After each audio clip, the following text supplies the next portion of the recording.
inspired by Dorian Gray by Oscar Wilde. She went to take a photo on her phone the other day for her Facebook page when everything started going a little bit Dorian Gray. She looked at the screen and it was blank. And behind her, some dude in black was doing a devil skank, and he said, "Why don't you lean a bit closer? Why don't you open eyes wide and see?" So she did. And in a blink, her phone had synced, and there she was on the brink of a look that could easily hook a front page cover, make a footballer beg her to be the mother of his kids, and beep beep, drive his X5. I mean, to be real, it didn't really look like her. It was like she'd been airbrushed, buffed, blurred. But she looked good, like she should, and she wanted the comments on that picture to stack, so when the dude in black beckoned, she never looked back. She just walked with him to this funny little room, neon lit, flashing. Soul sold, never get old. Soul sold, never get old. Why not, she thought, worth a pop. Wasn't even sure how much soul she even got, so she signed. And he whined and dined her with words of forever, and even though she was loving it, at the same time thinking, whatever, just let me get to the club, mate. She arrived there late, big beats banging all sweet to her ear, boys' eyes slit pouting all near to her, wanting to get a feel for her, what music she liked, what guys are her type. She took champagne from each of them, and when it was time to break hearts, she reached for them, took them back to the after party. Then things began to take a rather grim and unexpected turn. The boys thought they were going to learn what it was like to sleep with a goddess. Instead, as she made them get undressed, she took out a knife and carved her name upon their chests. And as they lie there crying, bleeding, needing their mums, she lie there conniving, smiling, thinking about how she'd like to embalm their bums.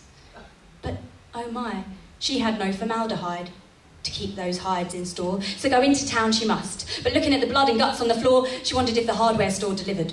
It didn't. So she called Ian, a taxidermist she used to date, and said, "Ian, how about you come round and drop me a barrel of your best CH2O, like pronto?"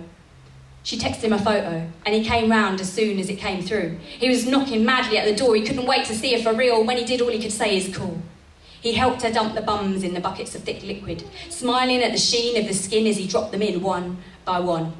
He asked for some fun in return for his help, so they soused between the blood and the guts, and she tucks as he bends her back. They hear her scream, it's her phone screen. "Don't worry," says Ian, "I've got loads of those at home." "No," she replies with a savage tone. "Can't you see? The photo, the phone, that's what's keeping me looking like this. In a minute, I'll be gone to pieces. I'll be worse than I was before, unkempt, unclean, no matter how much I scrub, skin like mud and bad blood circulation, which brings rosy spider legs to my nose, and I even have uneven toes."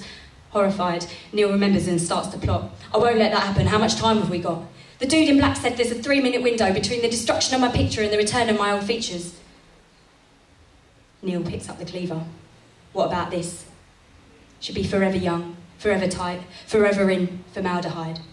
She took a second, maybe two, and then with her head bent low said softly, "Do what you have to do." So Neil, with a force, brings down a force that leaves tissue red raw, exposes her nose, dives head first into the bucket, thirsty for flesh to preserve. He looks at the reflection of himself shimmering on top, and that picture of perfection, and he kept his promise, putting her on the very best shelf his workshop had got. The boys without bums found that life was not so bad, as silicone returned to them what they once had had. And although lasers couldn't quite erase that name from their chest, they agreed it had all happened for the best. They got on to Big Brother and vowed the only woman they'd ever trust again would be their mother. So all in all, a happy ending. But beware, a sequel is pending. So ladies, watch out for those dudes in black doing a devil dance. You're all beautiful as you are. The whole bit where she cuts off their bums, but...